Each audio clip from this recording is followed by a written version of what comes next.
Life was a picture-perfect postcard for Emily and me. We had been married for 10 years, and our small-town existence felt timeless. Every morning began with the comforting rhythm of normalcy. Emily preparing for her day at the antique shop, her quiet laughter echoing through the kitchen as we sipped coffee together, and me heading out to the clinic where I worked as the town's doctor. People envied us. Our relationship, the ideal balance of love, mutual respect, and a little bit of playful teasing. But something had shifted recently, a barely noticeable crack in the foundation.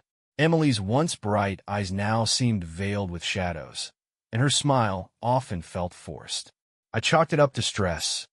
Owning a business wasn't easy. She had been working late at the shop more often, claiming inventory needed reorganizing. I didn't question it. I trusted her implicitly. That trust took a hit on an ordinary Thursday afternoon when I received a call that would upend my world. "Dr. Oliver," I answered, assuming it was a patient. A voice I didn't recognize came through, measured but heavy with implication. "You have a right to know the truth about your wife." I froze, clutching the receiver tighter. "Excuse me? Who is this?" "My name is Nick," he said, the name unfamiliar. "That doesn't matter, though. What matters is Emily. Look, I can't say much, but I suggest you pay attention. Things aren't what they seem." I was silent for a moment, absorbing the weight of his words. Was this a prank? A disgruntled patient? But his tone, it wasn't mocking or threatening. It was resigned. "Listen, whoever you are, I don't have time for games," I snapped, hanging up. For the rest of the day, his cryptic warning lingered like a bad taste. I told myself it was nothing, dismissed the call as nonsense. Emily and I were solid, or so I thought. That night, Emily seemed preoccupied. She kept her phone close, too close. When a message pinged, she glanced at the screen, her expression tightening before she quickly set it face down. My stomach turned, though I still tried to convince myself it was work-related. Doubt crept in like a slow poison. But it wasn't until I noticed her laptop left open on the kitchen counter a few days later that suspicion bloomed fully. Emily never left it out. The glowing screen drew me closer. She had minimized a browser window, and when I maximized it, there were encrypted files. My pulse quickened. I wasn't a tech expert, but I knew something wasn't right. Then I saw the email draft. "Be careful, he's getting suspicious." The email wasn't addressed to anyone. My throat went dry. Was this about me? Who was it meant for? I closed the laptop, my mind a battlefield of anger, confusion, and disbelief. The woman I loved, the woman I'd built a life with, was hiding something, and I needed to find out what. The weight of that email sat heavy in my chest. I couldn't shake the feeling that something sinister was unfolding behind the scenes. But how far was I willing to go to uncover the truth? Emily and I had promised each other honesty, had vowed to face the world together. The thought that she might be deceiving me felt like a betrayal of everything we'd built. But I couldn't confront her. Not yet. I needed evidence, something concrete to break through the facade if there was one. So, I made a decision I never thought I'd have to make. I hired someone. Through an old college friend, I was put in touch with a discreet hacker. His name was Damien, a tech genius who had veered off the beaten path into the shadows of the digital world. We met in the back of a dimly lit diner a town over. He was younger than I expected, a wiry man with nervous energy that buzzed like static. "You want me to decrypt files," Damien said, clicking his tongue. "You sure about this?" "Yes," I replied firmly, though the pit in my stomach suggested otherwise. "I need to know the truth." "Fine," he said, taking a sip of his coffee. "It'll cost you, and it won't be pretty if she's hiding what I think she is." It felt like handing over the keys to Pandora's box. The files didn't take long to crack. Within a day, Damien called me with the results. His voice was heavy with something between pity and disdain. "I've sent the decrypted files to you. Check your email. You're going to want to sit down." When I opened the files, my world caved in. Email chains. Dozens of them. Between Emily and a man named John. The messages were flirtatious at first, then overtly intimate. But it wasn't just an affair. It was deeper, darker. There were references to forged documents, discussions about offshore accounts, and plans to pull out before anyone notices. The man Emily was involved with wasn't just her lover. He was her partner in a scheme. John wasn't just anybody either. He was the owner of the local bank, someone I'd met at fundraisers and town meetings. The polished, charismatic banker who always made a point of shaking my hand and asking how things were going at the clinic. I stared at the screen, rage and despair swirling together in my chest. Emily had betrayed me in every way possible. Physically, emotionally, and morally. How long had this been going on? How much of our life together had been a lie? But I couldn't react yet. I needed more. Proof beyond the digital breadcrumbs Damien had uncovered. Something tangible. Something undeniable. That night, I kissed Emily on the forehead as she sat in the living room, scrolling through her phone. My stomach churned at the thought of what she might be texting. Her face glowed in the soft light of the screen, serene, as if nothing were amiss. "I'm heading to bed early," I said, forcing a smile. "Long day?" she asked, her voice warm and familiar, a cruel contradiction to what I now knew. "Yeah, something like that," I replied, my heart breaking as I ascended the stairs. In the privacy of our bedroom, I formulated my plan. I would track her movements, monitor her conversations, and catch her in the act. It wasn't enough to know. Emily needed to see that I knew. She needed to feel the weight of her deception. Over the next few days, I installed small cameras in strategic places around the house. The living room, her shop, even the car. I felt sick doing it, but I couldn't stop. Every time I thought about her and John, about the lies they were weaving, the anger fueled me. I set up a live feed to my laptop and waited. And then it happened. A week later, Emily received a message while she was sitting at the kitchen table. Her face turned pale, her eyes darting nervously around the room. She stood abruptly, grabbing her purse and coat, mumbling something about needing to run an errand. I didn't ask where. She knew I trusted her. Or at least, that's what she thought. She didn't notice the tracker I had placed in her car. As soon as she left, I followed the signal on my laptop. She was heading to a storage facility on the outskirts of town. What could she possibly need there? The answer would shatter me all over again. The drive to the storage facility was tense, my knuckles white as I gripped the steering wheel. I'd followed Emily's car on my laptop, each ping from the tracker leading me closer to the truth. My heart pounded as I thought about what I might find. A part of me wanted to turn back, to forget what I'd uncovered and return to the comfortable lie I'd been living. But another part, the part consumed by anger and betrayal, refused to let it go. The facility loomed in the distance, a grid of nondescript units surrounded by a chain-link fence. It was the kind of place people used to stash the things they didn't want others to see. My stomach churned as I parked a block away and approached on foot, blending into the shadows. Her car was parked just outside one of the units. The door was slightly ajar, and I could see the faint glow of a flashlight moving inside. Quietly, I crept closer, keeping low and out of sight. Inside, Emily stood next to John, their heads bent over an open safe. The light from the flashlight flickered off stacks of cash, bundled neatly in rows and folders, filled with what looked like legal documents. I pulled out my phone, recording everything. My hands shook as I zoomed in, capturing the scene as they rifled through their stash. "What's the balance?" John asked, his voice low but urgent. "Almost there," Emily replied, her tone tinged with unease. "We need to make the transfer soon. Oliver's been different lately. He might be onto something." Hearing her speak my name sent a jolt of rage through me. She knew I suspected her. And yet here she was, standing next to her lover, planning their next move. John chuckled, a sound that grated against my nerves. "Relax. We've been careful. He has no idea." "Careful? You think you've been careful?" I wanted to burst in to confront them right then and there. But I held back. This wasn't the moment. I needed to make sure I had enough evidence to destroy their house of cards completely. "Let's finish this up and get out of here," Emily said, closing the safe. "I don't want to be here any longer than we have to." They started packing up, and I realized my window to act was closing.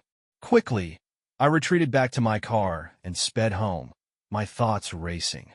The recording was incriminating, but it wasn't enough. I needed to expose them in a way that would leave no room for denial or escape. At home, I reviewed the footage again and again, each replay igniting a fresh wave of anger. I could see her clearly, her hands rifling through the money, her lips pressed into a thin line of focus. This wasn't the woman I married. This wasn't the Emily who used to laugh with me over coffee in the mornings or curl up with me on the couch after a long day. The woman on the screen was a stranger, a liar, a thief, a traitor. I reached out to the police, sharing what I had. At first, they were skeptical. In a small town like ours, it was hard to believe someone like John, the polished banker, and Emily, the beloved antique shop owner, could be involved in such a scheme. But as I laid out the evidence, the emails, the videos, and the recordings, they began to take me seriously. I need to catch them red-handed, I told the lead detective. They're planning a transfer soon. Let me help you set a trap. The detective hesitated. We can't authorize that. But if you happen to stumble upon something, call us immediately. It wasn't exactly approval, but it was enough. I spent the next few days monitoring Emily closely, waiting for her next move. The house felt suffocating, every glance between us laced with the weight of unspoken truths. She had no idea that I knew, and that ignorance was my only advantage. The night of the transfer arrived. Emily left the house around 10 p.m., claiming she needed to go to the shop to take inventory. I pretended to be half asleep on the couch, waving her off with a yawn. The moment she left, I was in my car, following the tracker once again. This time, I wouldn't just be watching. This time, I'd be there to end it. The storage facility was eerily quiet when I arrived. Emily's car was parked in the same spot as before, its headlights off but still warm from the drive. My pulse pounded in my ears as I parked farther away and slipped out of my car, careful to stay unseen. I crouched behind a row of units, inching closer to the one where I knew she'd be. A sick sort of clarity settled over me as I moved, an eerie calm born from the knowledge that my life, as I knew it, was moments away from exploding. Inside, I could hear muffled voices, Emily and John. Their tones were low and urgent, punctuated by the rustle of paper and the clink of cash. My phone was already recording in my pocket, but this time I wasn't just gathering evidence. I was ready to act. Peering around the edge of the unit, I saw them clearly. John was bent over the safe, counting stacks of money while Emily sorted through documents. The sight hit me like a punch to the gut. This woman, my wife, so completely entangled in deceit. "You're sure we have enough time?" Emily asked, her voice tinged with tension. John didn't look up. "Relax. We're almost done. After tonight, we'll both disappear. No one will ever trace this back to us." Disappear? My blood ran cold. They weren't just planning to steal, they were planning to run. Emily had no intention of facing me, of explaining herself, of owning up to what she had done. She was going to leave everything behind. Me, our home, our life together. And for what? Money? I stepped into the doorway, the shadows concealing me until the last second. Going somewhere? The sound of my voice froze them both. Emily's head whipped around, her face pale as a ghost.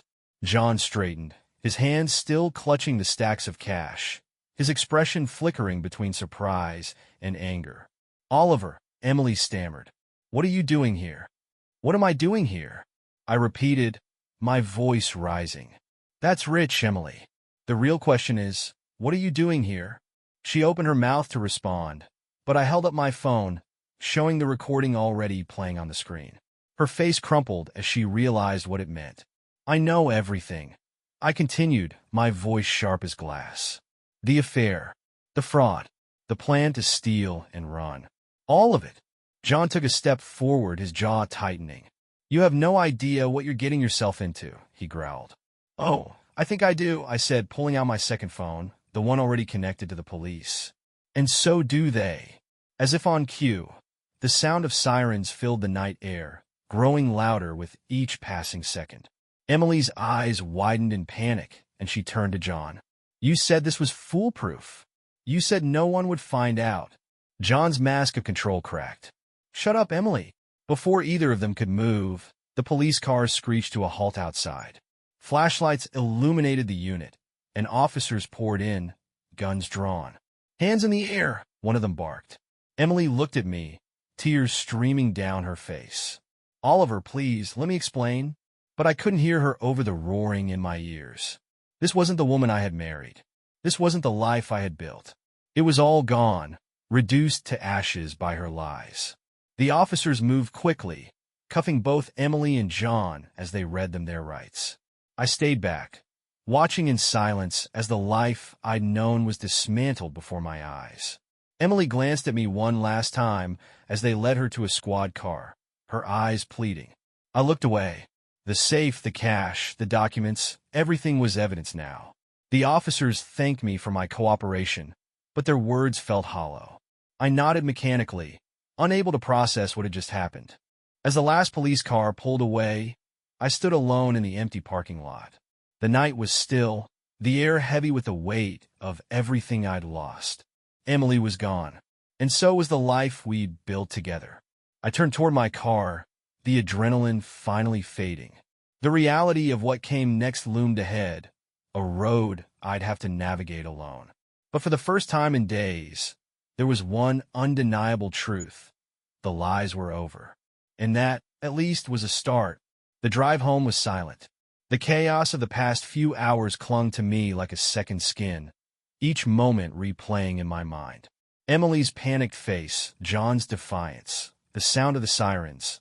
They were etched into my memory, refusing to let go. When I pulled into the driveway, the house loomed ahead, quiet and dark. It felt foreign, like a place I no longer belonged. I hesitated before stepping out of the car, my hands gripping the wheel as though it might anchor me to something solid. Inside, the stillness was deafening. The living room, where Emily and I had spent countless evenings curled up together, now felt like a stranger's space. Her things were everywhere. The blanket she always used, the mug she favored for her tea, her shoes neatly placed by the door. They mocked me with their presence, reminders of a life that had been nothing but a carefully crafted illusion. I sat down on the couch, staring blankly at the wall. What now? The question hung in the air, unanswered. The betrayal was too fresh, too raw for me to think clearly. I felt a strange numbness creeping in, a defense mechanism against the onslaught of emotions threatening to overwhelm me. But as the hours passed, the numbness gave way to anger. Not just at Emily, but at myself. How had I missed the signs? How had I been so blind to the truth?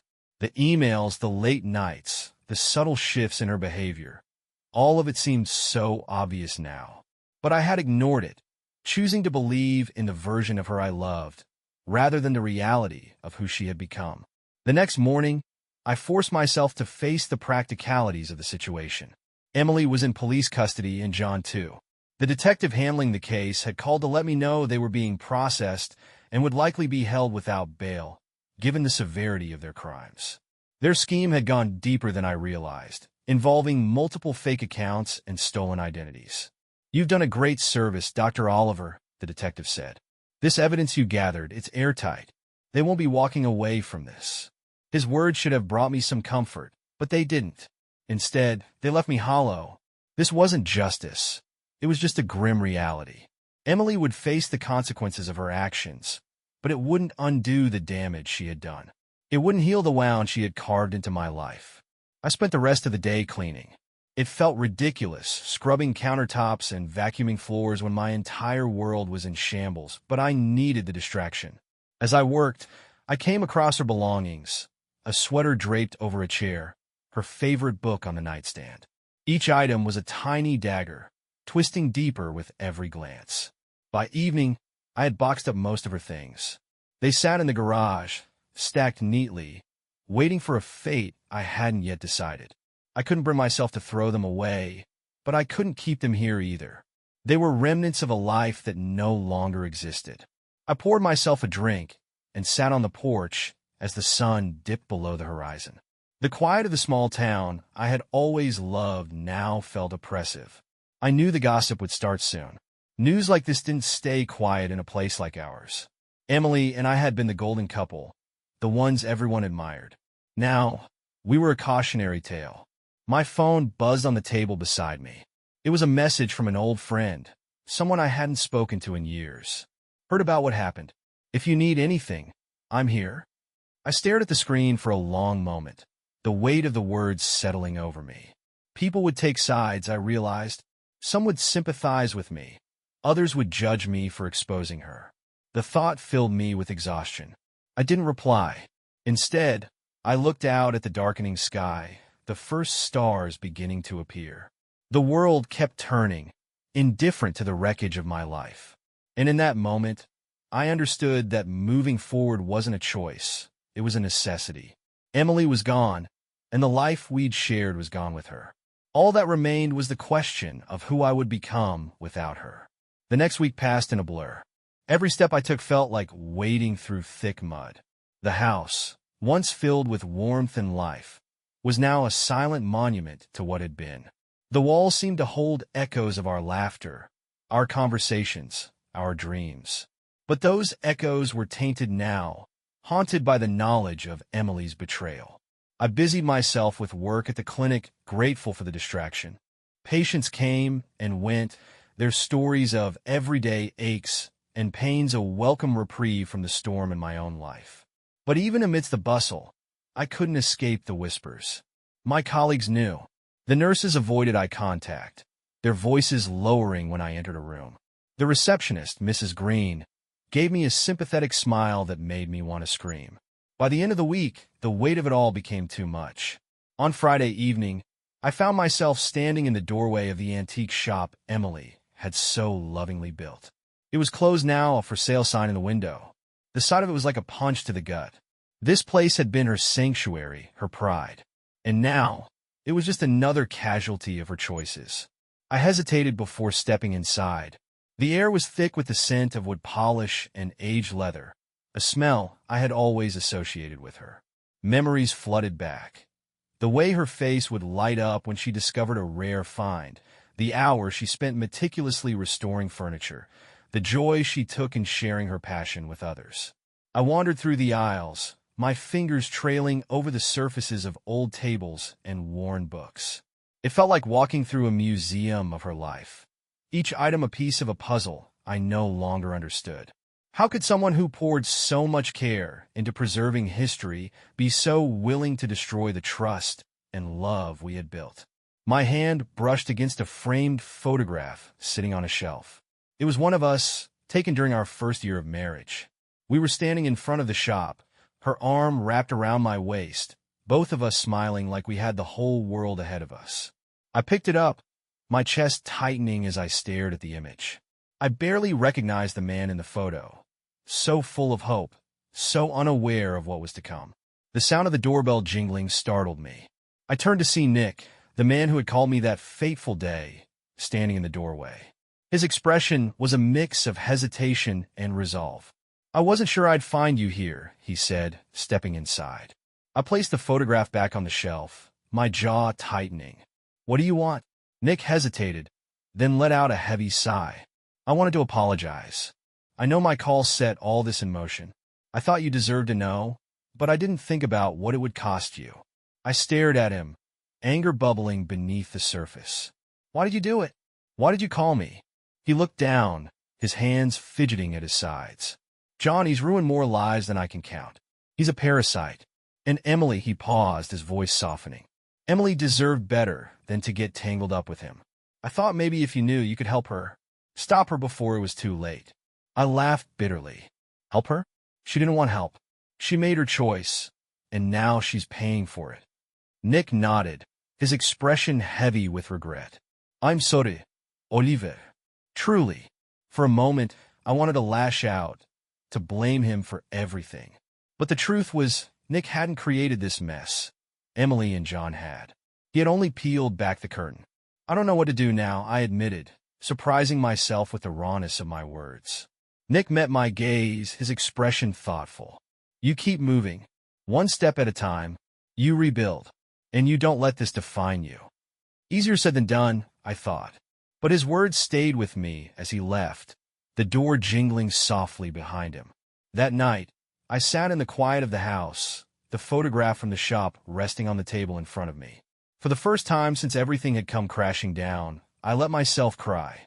Not just for the betrayal, but for the life we'd had, for the dreams that were now nothing more than memories. It wasn't closure. It was grief. But maybe, just maybe, it was the beginning of something new. The weeks that followed felt like navigating through the wreckage of a shipwreck.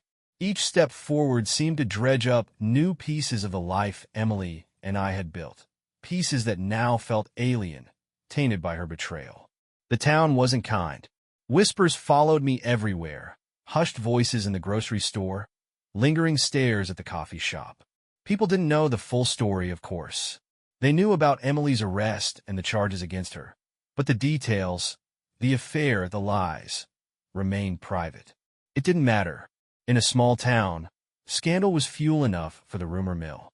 The worst of it came from the people I thought were our friends. Couples who had shared dinners with us, who had laughed at our jokes and celebrated our anniversaries, suddenly avoided me. I couldn't tell if it was pity, judgment, or a combination of both, but their absence left a gaping void. One afternoon, I ran into Sarah, a mutual friend of ours, at the local bakery. She smiled awkwardly, clutching a loaf of bread like it might shield her from the awkwardness of the moment. "Oliver," she said, her voice overly cheerful. "How are you holding up?" I forced a polite smile. "I'm Munadin." "Thanks." She shifted uncomfortably, clearly unsure of what to say next. "You know, we were all so shocked when we heard about Emily. She always seemed so together." The words hit like a slap.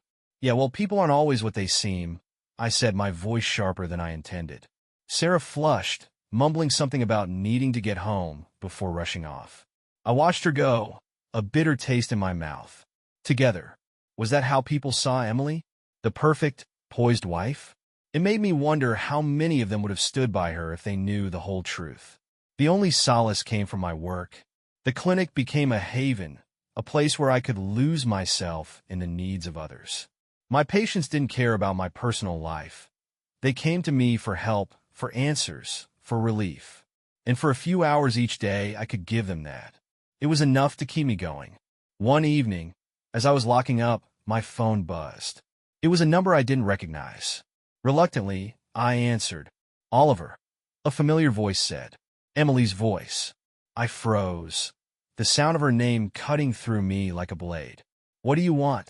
I asked, my tone cold. I wanted to talk," she said, her voice shaky. "I know I don't have the right to ask, but I need you to hear me out." I leaned against the counter, the weight of her words pressing down on me. "You think now is the time for explanations?" "Please, Oliver," she pleaded. "I don't expect forgiveness. I need you to understand." Understand. As if anything she said could justify what she had done. But despite my anger, there was a part of me, a small, desperate part, that needed answers. "Fine," I said finally. "Say what you need to say." There was a pause, and when she spoke again, her voice was trembling. "I didn't mean for any of this to happen. At first, it was just exciting. Something different. John, he made me feel seen in a way I hadn't felt in years. But it spiraled out of control, and I didn't know how to stop it." "You didn't know how to stop?" I snapped. "You had 1,000 chances to stop, Emily. You chose not to. Don't pretend you were some helpless bystander." "I know," she whispered. "I know I made the wrong choices. I betrayed you. I betrayed us. And I hate myself for it." The anger surged again, hot and bitter. "You should. But hating yourself doesn't change what you did. It doesn't fix anything." She was silent for a long moment, and when she spoke again, her voice was barely audible. "Do you think you'll ever be able to forgive me?" The question hung in the air, heavy and impossible. Forgiveness? The word felt foreign, almost laughable. How could I forgive her when I could barely stand the thought of her? "I don't know, Emily," I said finally, my voice raw. "I don't know if I'll ever be able to." The line went quiet, and then the call ended. I stood there for a long time, the phone still in my hand, the weight of her words pressing down on me. Forgive her? I didn't know if I could, but the question haunted me, lingering like a shadow as I locked up the clinic and stepped into the night. The weeks that followed Emily's call were a whirlwind of legal proceedings and emotional upheaval. The trial was set to begin, and the town was abuzz with anticipation. It wasn't just about the crime she and John had committed. People wanted to see the cracks in the image of perfection we'd once presented. They wanted a spectacle, and the trial promised to deliver. I tried to distance myself from the circus. I wasn't a party to the fraud charges. I was just a witness, one whose life had been gutted by their actions. Still, I couldn't avoid being pulled into the fray. Subpoenas arrived. Lawyers called, wanting statements, timelines, and the damning evidence I had collected. Each interaction felt like ripping open a wound that had barely begun to heal. The day of the trial, I sat in the courthouse, my stomach in knots.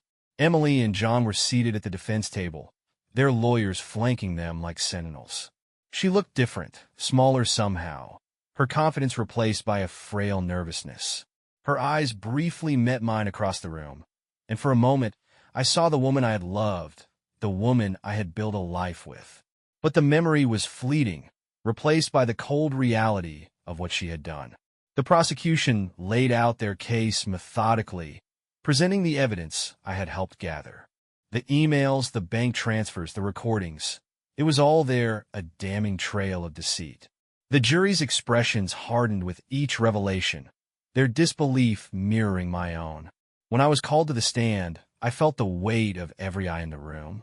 The prosecutor guided me through my testimony, asking about my discovery of the encrypted files, the tracker, the storage unit, and the confrontation. I spoke clearly, my voice steady despite the emotions roiling beneath the surface. The defense tried to discredit me, suggesting I had invaded Emily's privacy, that I had acted out of jealousy or spite. But their attempts fell flat. The evidence was irrefutable, and my actions, while invasive, had exposed a criminal enterprise. As I stepped down from the stand, I glanced at Emily. Her face was pale, her expression unreadable. I wondered what she was thinking, if she felt regret, shame, or anger. But it didn't matter. The damage was done. The trial lasted 3 days, and the verdict was swift. Guilty on all counts. Emily and John were sentenced to prison, their sentences reflecting the severity of their crimes. The courtroom was a mix of emotions, gasps, murmurs, and a few quiet cheers. But I felt nothing. No relief, no triumph. Just an aching emptiness. As I left the courthouse, I was approached by a reporter, a young woman with a microphone and a determined glint in her eye. "Dr. Oliver," she said, "how do you feel about the verdict?" I stared at her, struggling to find the words. "Justice was served," I said finally. "But there's no victory in this. Just loss." She nodded, jotting down my words before moving on to the next person. I walked to my car, the weight of the trial pressing down on me. The verdict might have been just, but it didn't change the fact that my life had been irrevocably altered. That night, I sat alone in the house, the quiet wrapping around me like a shroud. The trial was over, but the scars it left would linger. Emily was gone, not just from my life, but from the town, the community, the world we had shared. I poured myself a drink, staring out the window at the darkened street. Somewhere deep inside, I knew this was the beginning of a new chapter. But in that moment, all I could feel was the weight of the ending. The courthouse steps faded into the past, but the aftermath of the trial lingered like the echo of a storm. Emily's sentencing had provided closure for the town, but for me, it opened new wounds. The truth was out. Everyone knew the details of her betrayal and the fraud that had consumed her life. Everywhere I went, I felt the weight of their judgment, not just for Emily, but for me as well. The whispers followed me like shadows. At the grocery store, at church, even at the clinic, people looked at me with a mix of pity and curiosity, as if they were waiting for me to crumble. But I didn't. I couldn't. Not when the only way forward was to rebuild. I started with the house. It had become a mausoleum of memories, each room filled with reminders of the life Emily and I had shared. I couldn't live in that space any longer, not as it was. So I began stripping it down, box by box. Her clothes, her books, the little knickknacks she collected over the years. They all went into storage or were donated. It was painful work, but necessary. Each item I removed felt like taking a deep breath after being underwater for too long. The antique shop was next. It had been closed since her arrest, its once vibrant interior now a ghost town of forgotten treasures. I decided to sell it, even though part of me hesitated. It was her dream. After all, a place where she had poured her passion and creativity. But keeping it would have been a lie, a monument to a woman who no longer existed. The sale went quickly, the new owner promising to preserve its charm while adding their own touch. Despite the changes, there were still moments when the weight of it all crushed me. Late at night, when the house was quiet, the silence would grow too loud. Memories of Emily would creep in, unbidden. Her laughter, her smile, the way she used to curl up next to me on the couch. I hated her for what she'd done, but I still missed the woman I thought she was. Work became my refuge. The clinic was the one place where I could lose myself, where the problems of others gave me a reprieve from my own. My patients noticed the change in me, my quick temper, my distracted air, but they didn't pry. I was grateful for that. One day, as I was leaving the clinic, I ran into Sarah again. This time, she didn't dodge the conversation. Instead, she handed me a small box wrapped in plain brown paper. "What's this?" I asked, frowning. "It's from Emily," she said, her expression soft. "She sent it to me before the trial, asked me to give it to you. I wasn't sure if I should, but I think you deserve to see it." I hesitated before taking the box, its weight surprisingly heavy in my hands. "Thank you," I said quietly. At home, I placed the box on the dining table and stared at it for a long time. Opening it felt like peeling back a bandage, exposing a wound that had barely begun to heal. But curiosity won out. Slowly, I tore away the paper and lifted the lid. Inside was a collection of letters, photographs, and a small, leather-bound journal. The photographs were of us, smiling, happy, oblivious to what lay ahead. The letters were addressed to me, each one dated over the past few months. I opened the first one, her handwriting familiar and yet strange in its vulnerability. "Oliver, if you're reading this, it means everything is out in the open. I don't know where you stand now, but I wanted you to know the truth. Not just the truth of what I did, but the truth of how I felt. I loved you, Oliver. I still do. But somewhere along the way, I lost myself. I let the excitement, the thrill, the greed, it consumed me. I didn't know how to stop, and by the time I realized what I'd done, it was too late. The words blurred as my vision clouded. I forced myself to keep reading, each letter unraveling a mix of confession, regret, and sorrow. She didn't ask for forgiveness. She knew better than that, but she wanted me to understand. Whether I could or not, I didn't know. The journal was last. It was filled with her thoughts, her plans, her guilt. Reading it felt like peeling back layers of her soul, exposing a person I barely recognized. It didn't absolve her, but it gave me something I hadn't expected: context. That night, as I placed the box back on the table, I felt a shift. The anger that had burned so brightly was beginning to dim, replaced by something softer. Not forgiveness, not yet, but maybe, just maybe, a step toward it. The days following my discovery of Emily's letters and journal were a strange blend of clarity and confusion. For so long, I had focused on my anger, my heartbreak, and the betrayal. But now, with her words laid bare before me, I found myself staring into the complexities of her choices. They didn't justify what she had done, but they gave me insight into the cracks that had formed long before the final break. It was a Saturday morning when I made the decision to visit her in prison. It wasn't forgiveness I was offering. I wasn't ready for that. But I needed closure, and I knew she did too. The thought of seeing her again filled me with a mix of dread and resolve. The prison was a cold, sterile place, its walls devoid of warmth or life. As I sat in the visitation room, waiting for her to appear, my hands fidgeted on the table. I had rehearsed what I wanted to say, but now that I was here, the words felt hollow.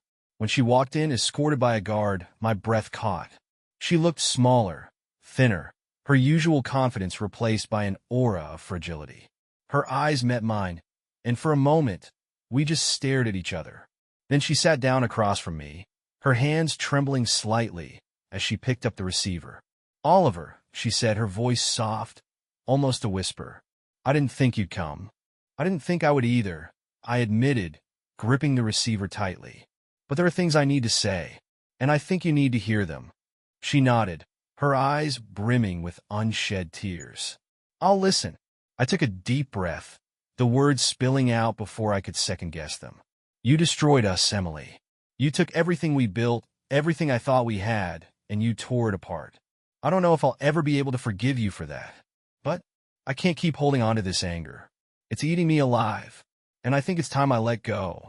Her tears fell then, silent but steady. I never meant to hurt you, she said, her voice breaking. I know that doesn't change anything, but it's the truth. I loved you, Oliver. I still do. I swallowed hard, her words cutting deep. If you love me, why? Why didn't you stop? She looked down, her hands twisting together. I wish I had an answer for that. I wish I could say it was just a moment of weakness, but it wasn't. It was selfishness, greed, and by the time I realized how far I'd fallen, it was too late. The room fell silent, the weight of her confession settling between us. I wanted to scream at her, to demand answers that would never satisfy me. But instead, I just nodded. I don't hate you, I said finally, my voice quiet. I thought I did, but I don't. I hate what you did. I hate the choices you made. But you were my wife. You were my best friend. And some part of me will always care about you. She looked up, her eyes filled with gratitude and pain. Thank you, she whispered. I don't deserve it, but thank you. We sat there for a few more minutes, the conversation shifting to practical matters. Her possessions, the sale of the shop, the logistics of her sentence. It was surreal, discussing such mundane things in the wake of everything that had happened. When the guards signaled that our time was up, Emily hesitated before standing. Oliver, she said, her voice trembling. I hope you find happiness again. You deserve it. I didn't respond. I couldn't. Instead, I just nodded and walked out of the room, the weight of her words following me into the cold, gray afternoon. Over the next few months, I focused on rebuilding. The house felt lighter now, the absence of Emily's belongings creating space for something new. I repainted the walls, rearranged the furniture, and started planting a garden in the backyard, a project that gave me a sense of purpose and peace. The community's whispers began to fade, replaced by cautious attempts at reconnection. A few friends reached out, inviting me to dinner or offering to help with the garden. At first, I was hesitant, wary of their intentions. But slowly, I began to let them in, rediscovering the importance of connection and support. One evening, as I stood in the garden watching the sun dip below the horizon, I felt a sense of quiet contentment. The pain of Emily's betrayal would never fully disappear, but it no longer consumed me. I was learning to live with it, to let it shape me without defining me. The road ahead was still uncertain, but for the first time in months, I felt ready to walk it. Alone, perhaps, but stronger than before. And as the first stars appeared in the twilight sky, I allowed myself a small, hopeful smile. This was a new beginning, and I was ready to embrace it. What are your thoughts on my story? Let me know in the comments what you think about my choice and how you might have dealt with it.